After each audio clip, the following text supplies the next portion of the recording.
శివుణ్ణి సోమవారమే ఎందుకు పూజిస్తారు? ఇప్పుడు తెలుసుకుందాం.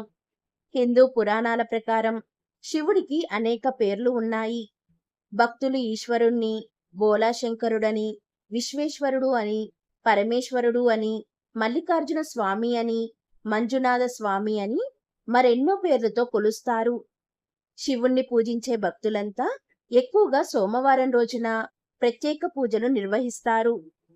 సోముడు అంటే చంద్రుడు అని అర్థం. చంద్రుణ్ణి ధరించిన వాడు శివుడు. సోమ అనే శబ్దాన్ని విడగొడితే ఉమాసహితుడు అనే అర్థం వస్తుంది.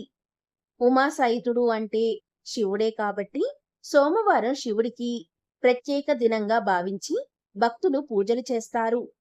సోమవారం శివుణ్ణి పూజించి దద్దోజనం నైవేద్యంగా సమర్పిస్తే అప్పుల బాధలు ఉండవు. 3 ఆకులు గల బిల్వపత్రాన్ని శివుడికి సమర్పించడం వలన దారిద్ర్యం తొలగిపోతుంది.